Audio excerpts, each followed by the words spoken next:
কল্যাণী বিশ্ববিদ্যালয়ের অন্তর্গত বিভিন্ন কলেজে যে সমস্ত ছাত্রছাত্রী ফার্স্ট সেমিস্টারে পড়াশোনা করছো, তোমাদের জন্য এই ভিডিওটি অবশ্যই ভিডিওটি শেষ পর্যন্ত দেখবে, কোনো রকমের স্কিপ করবে না।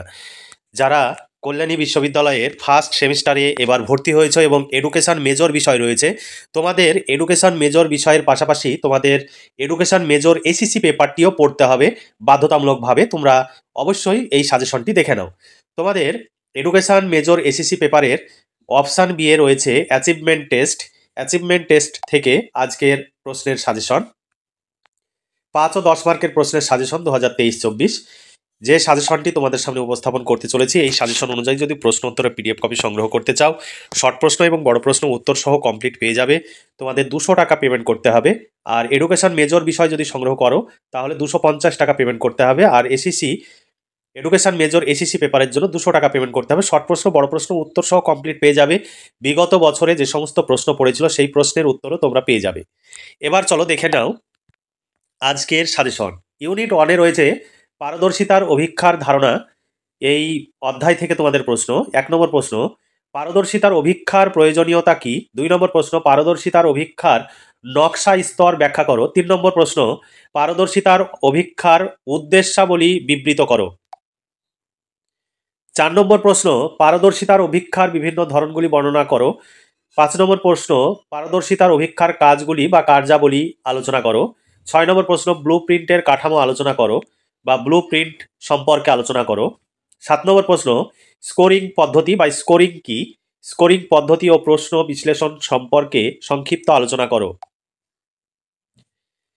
7 নম্বর প্রশ্ন, মুক্ত প্রশ্নাবলীর বিভিন্ন সুবিধা ও অসুবিধাগুলি আলোচনা করো।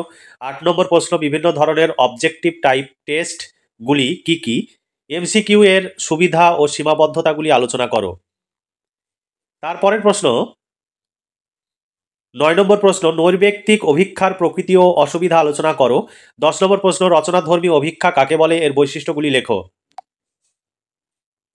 11 নম্বর প্রশ্ন, রচনাধর্মী অভিক্ষার অসুবিধাগুলি কি কি? 12 নম্বর প্রশ্ন, আদর্শায়িত অভিক্ষার প্রকৃতি ও বৈশিষ্ট্যগুলি আলোচনা করো। 13 নম্বর প্রশ্ন, রচনাধর্মী অভিক্ষা ও নৈর্ব্যক্তিক অভিক্ষার মধ্যে পার্থক্য লেখো বা পার্থক্য কি? 5 মার্কের প্রশ্ন। এরপরে 14 নম্বর কোশ্চেন, স্পিড টেস্ট ও পাওয়ার টেস্টের মধ্যে পার্থক্য কি? 15 নম্বর প্রশ্ন, একক অভিক্ষা এবং দলগত অভিক্ষার মধ্যে পার্থক্য চিহ্নিত করো। এবার ইউনিট 2-এ রয়েছে পারদর্শিতার অভিক্ষার বিভিন্ন দিক। 1 নম্বর রয়েছে টেস্ট আইটেমের শ্রেণী বিভাগ আলোচনা করো। যে কোনো বিষয়ের উপর ভিত্তি করে 10টি প্রশ্নের মার্কিং স্কিম ব্যাখ্যা করো। 10 মার্কের প্রশ্ন, ভীষণ ইম্পর্টেন্ট প্রশ্ন। তারপরে 17 নম্বর প্রশ্ন, পারদর্শিতার অভিক্ষার গঠনের নীতিগুলি বিবৃত করো। 18 নম্বর প্রশ্ন, পারদর্শিতার অভিক্ষার বৈশিষ্ট্যগুলি বর্ণনা করো। 19 নম্বর প্রশ্ন, পারদর্শিতার অভিক্ষার গঠন পদ্ধতি উল্লেখ করো। 20 নম্বর প্রশ্ন, পারদর্শিতার অভিক্ষার গঠনের বিভিন্ন পর্যায়গুলি আলোচনা করো। 21 নম্বর প্রশ্ন, 30 নম্বরের একটি পারদর্শিতার অভিক্ষা প্রস্তুত করো। 25 নম্বর প্রশ্ন, শিক্ষার মনস্তাত্ত্বিক ভিত্তির উপর 25 নম্বর একটি পারদর্শিতার অভিক্ষা গঠন করো। 23 নম্বর প্রশ্ন, অন্তর্ভুক্তিমূলক শিক্ষার উপর 25 নম্বরের একটি পারদর্শিতার অভিক্ষা গঠন করো। 24 নম্বর প্রশ্ন, 20 নম্বর প্রশ্নের একটি নীল নকশা প্রস্তুত করো যার মধ্যে নৈর্ব্যক্তিক, সংক্ষিপ্ত, উত্তরধর্মী, রচনাধর্মী প্রশ্নের সাথে জ্ঞানমূলক, বোধমূলক, প্রয়োগমূলক ও দক্ষতামূলক প্রশ্ন থাকে। এরপরে 25 নম্বর এবং শেষ প্রশ্ন, পরীক্ষা ও অভিক্ষার মধ্যে পার্থক্য লেখো। এই ছিল তোমাদের 25খানা সাজেশন ভিত্তিক প্রশ্ন। এই প্রশ্নগুলো তোমরা ফলো করবে, অবশ্যই সমস্ত প্রশ্ন তোমরা কমন পেয়ে যাবে। তবে তোমরা এই সমস্ত প্রশ্ন উত্তরের পিডিএফ কপি যদি সংগ্রহ করো উপকৃত হবে। 200 টাকা তোমাদের পেমেন্ট করতে হবে। শর্ট প্রশ্ন বড় প্রশ্ন উত্তর সহ কমপ্লিট পেয়ে যাবে। তোমরা হয়তো এই সমস্ত প্রশ্ন 1টি বা 2টি সাধারণ মানের বই কিনলে সেই বইয়ে উত্তর পাবে না, সমস্ত প্রশ্নের উত্তর পাবে না, কিছু কিছু পাবে।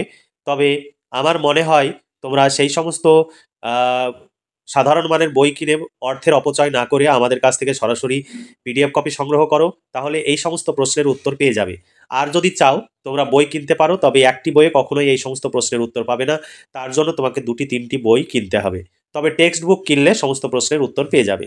তাহলে তোমরা এখানে যে প্রশ্নগুলো দেখলে এই প্রশ্নের উত্তর পরপর এখানে দেওয়া রয়েছে, কোন প্রশ্নটি কত সালে পড়েছে সেগুলো দেওয়া রয়েছে এবং একাধিক অথবা প্রশ্ন দেওয়া রয়েছে এবং সুন্দর আকারে পয়েন্ট আকারে লেখা রয়েছে যে প্রশ্নগুলো তোমরা অতি সহজে মুখস্থ করতে পারবে এবং মনে রাখতে পারবে। তোমাদের এই সমস্ত প্রশ্ন আয়ত্ত করা এবং মনে রাখা খুবই সহজ হবে। তোমরা চাইলে সংগ্রহ করতে পারো। প্রয়োজন হলে নিজে দেওয়া হোয়াটসঅ্যাপ নাম্বারে তোমরা মেসেজ করতে পারো অথবা তোমরা ফোনে কথা বলে নিয়ে তোমরা প্রশ্ন উত্তরে পিডিএফ কপি সংগ্রহ করতে পারো।